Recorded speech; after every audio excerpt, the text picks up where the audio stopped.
much. Thank you. I moved to America 12 years ago with my wife, Terry, and our 2 kids. Actually, truthfully, we moved to Los Angeles. Thinking we were moving to America, but anyway, it's a short plane ride from Los Angeles to America.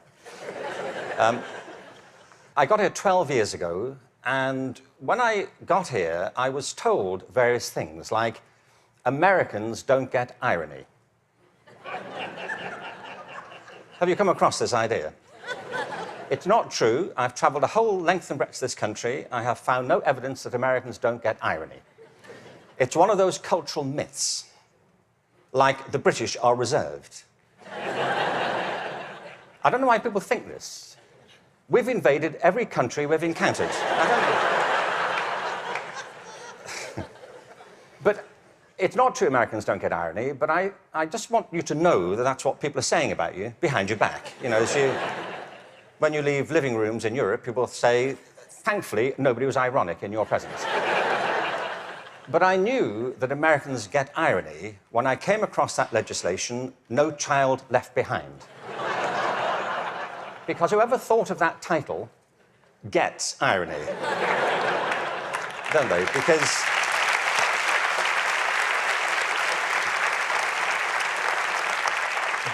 Because it's leaving millions of children behind. Now, I can see that's not a very attractive name for legislation. Millions of children left behind. I can see that. What's the plan? Well, we propose to leave millions of children behind, and here's how it's going to work. And it's working beautifully. In some parts of the country, 60% of kids drop out of high school.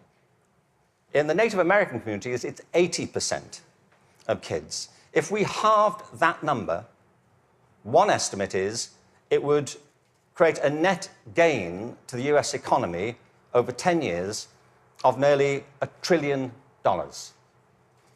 From an economic point of view, this is good math, isn't it? That we should do this.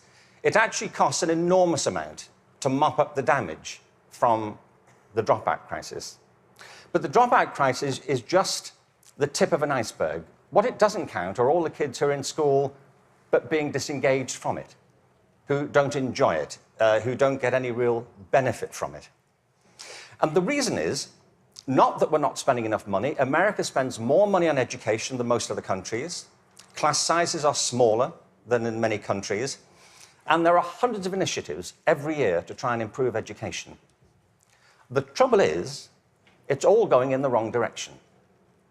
There are 3 principles on which human life flourishes, and they are contradicted by the culture of education under which most teachers have to labour and most students have to endure. The first is this, that human beings are naturally different and diverse. Can I ask you, how many of you have got children of your own? OK. Or grandchildren? How about 2 children or more? Right. And the rest of you have seen such children? Small people wandering about. I will make you a bet, and I'm confident I will win the bet. If you've got 2 children or more, I bet you they are completely different from each other, aren't they? Aren't they? You would never confuse them, would you? Like, which one are you? Remind me. You know, your mother and I are going to introduce some colour-coding system so we don't get confused. Education under No Child Left Behind is based on not diversity, but conformity. What schools are encouraged to do is to find out what kids can do across a very narrow spectrum of achievement. One of the effects of No Child Left Behind has been to narrow the focus onto the so-called STEM disciplines. They're very important. I'm not here to argue against science and math. On the contrary, they're necessary, but they're not sufficient. A real education has to give equal weight to the arts, the humanities, to physical education. An awful lot of kids... Sorry, thank you.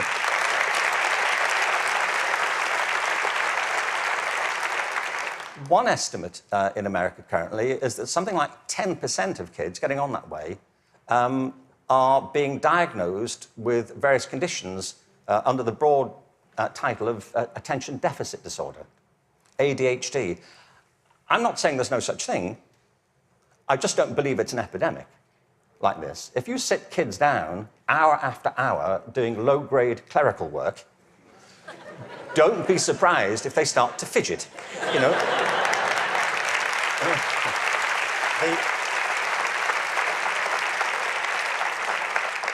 Children are not, for the most part, suffering from a psychological condition. They're suffering from childhood, you know, and I know this because I spent my early life as a child. I went through the whole thing. And kids prosper best with a broad curriculum that celebrates their various talents, not just a small range of them. And by the way, the arts aren't just important because they improve math scores, they're important because they speak to parts of children's being which are otherwise untouched. The second... Thank you. The second principle that drives human life and flourishing is curiosity. If you can light the spark of curiosity in a child, they will learn without any further assistance very often. Children are natural learners. It's a real achievement to put that particular ability out or to stifle it. Curiosity is the kind of engine of achievement. Now, the reason I say this is because one of the effects of the current culture here, if I can say so, has been to deprofessionalize teachers. There is no system in the world or any school in the country that's better than its teachers. Teachers are the lifeblood of the success of schools. But teaching is a creative profession. Teaching properly conceived is not a delivery system. You know, you're not there just to pass on received information. Great teachers do that. But what great teachers also do is mentor, stimulate, provoke, engage. You see, in the end, education is about learning. If there's no learning going on, there's no education going on. And people can spend an awful lot of time discussing education without ever discussing learning. The whole point of education is to get people to learn. A friend of mine, an old friend, actually very old, he's dead. That's as old as it gets, I'm afraid. So, but a wonderful guy, he was. A wonderful philosopher. He used to talk about the difference between the task and achievement senses of verbs.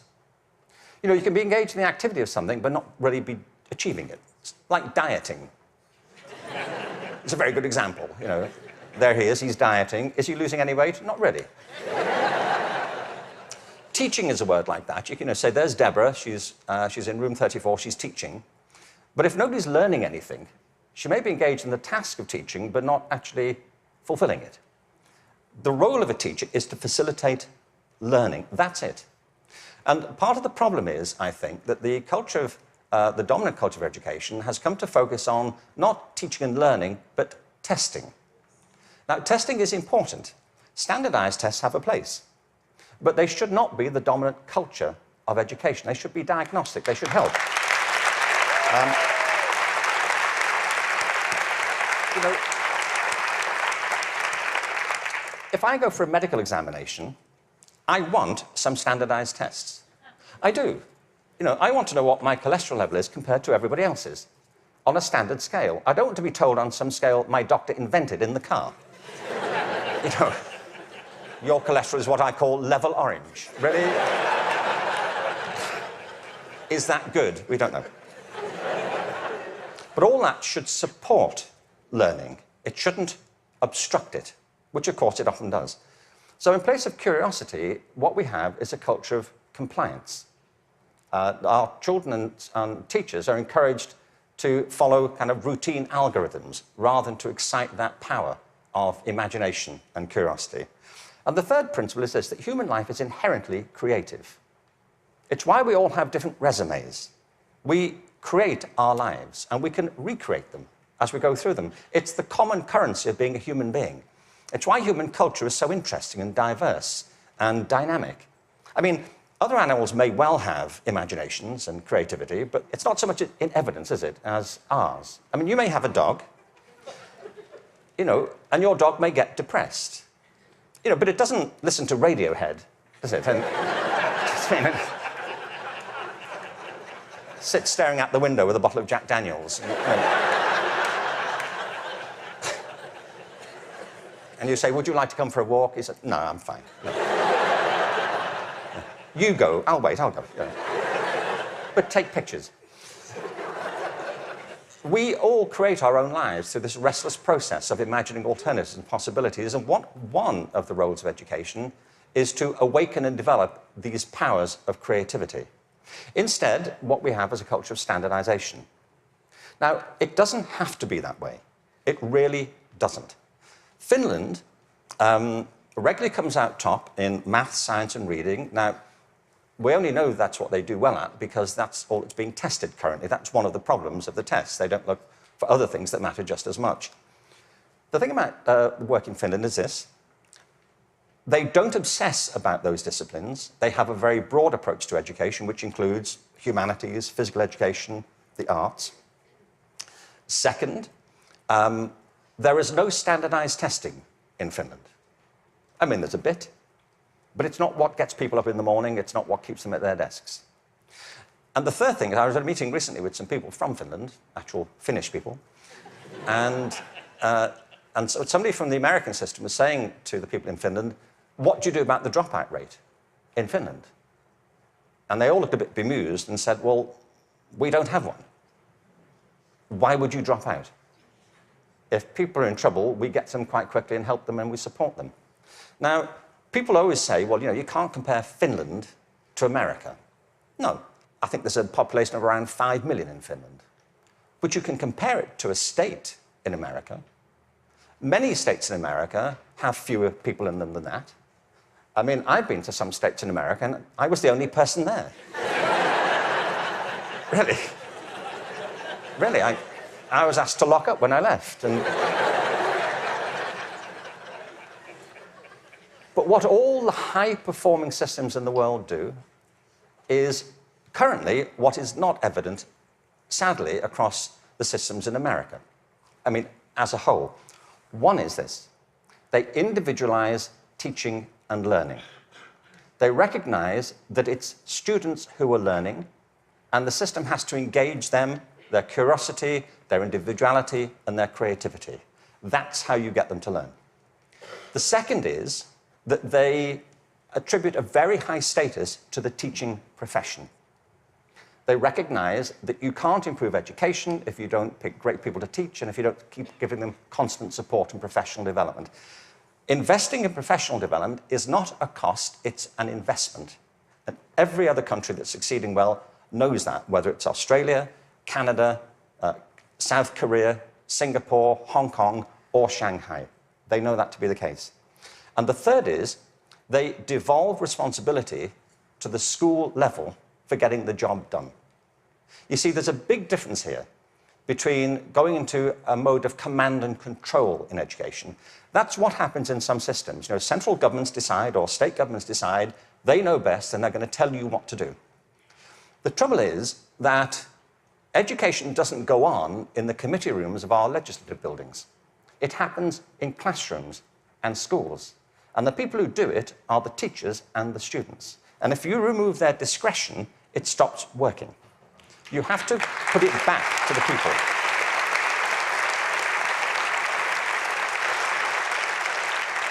There is wonderful work happening in this country. But I have to say, it's happening in spite of the dominant culture of education, not because of it. It's like people are sailing into a headwind all the time. And the reason I think is this, that many of the current policies are based on mechanistic conceptions of education. It's like education is an industrial process that can be improved just by having better data. And somewhere in, I think, the back of the mind of some policymakers is this idea that if we fine-tune it well enough, if we just get it right, it'll all hum along perfectly into the future. It won't, and it never did. The point is that education is not a mechanical system, it's a human system. It's about people. People who either do want to learn or don't want to learn. Every student who drops out of school has a reason for it. which is rooted in their own biography. They may find it boring, they may find it irrelevant, they may find that it's at odds with the life they're living outside of school. There are trends, but the stories are always unique. I was at a meeting recently in Los Angeles they're called alternative education programs. These are programs designed to get kids back into education. They have certain common features. They're very personalized. They have strong support for the teachers, close links with the community, and a broad and diverse curriculum, and often programs which involve students outside school as well as inside school. And they work. What's interesting to me is these are called alternative education. You know? And all the evidence from around the world is if we all did that, there'd be no need for the alternative.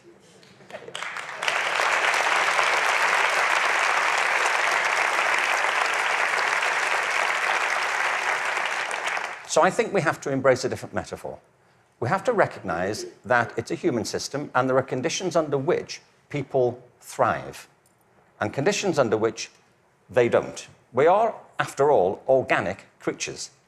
And the culture of the school is absolutely essential. Culture is an organic term, isn't it? Not far from where I live is a place called Death Valley. Death Valley is the hottest, driest place in America, and nothing grows there. Nothing grows there because it doesn't rain, hence Death Valley. In the winter of 2004, it rained in Death Valley. 7 inches of rain fell over a very short period. And in the spring of 2005, there was a phenomenon.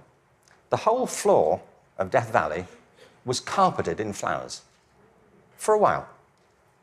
What it proved is this, that Death Valley isn't dead. It's dormant. Right beneath the surface are these seeds of possibility, waiting for the right conditions to come about. And with organic systems, if the conditions are right, life is inevitable. It happens all the time. You take an area, a school, a district, you change the conditions, give people a different sense of possibility, a different set of expectations, a broader range of opportunities. You cherish and value the relationships between teachers and learners. You offer people discretion to be creative and to innovate in what they do. And schools that were once bereft spring to life. Great leaders know that. The real role of leadership in education, and I think it's true at the national level, the state level, at the school level, is not and should not be command and control. The real role of leadership is climate control, creating a climate of possibility. And if you do that, people will rise to it and achieve things that you completely did not anticipate and couldn't have expected. There's a wonderful quote from Benjamin Franklin. There are 3 sorts of people in the world. Those who are immovable, people who don't get it, they don't want to get it, they're not going to do anything about it. There are people who are movable, people who see the need for change and are prepared to listen to it. And there are people who move, people who make things happen. And if we can encourage more people, that will be a movement. And if the movement is strong enough, that's, in the best sense of the word, a revolution. And that's what we need. Thank you very much. Thank you very much.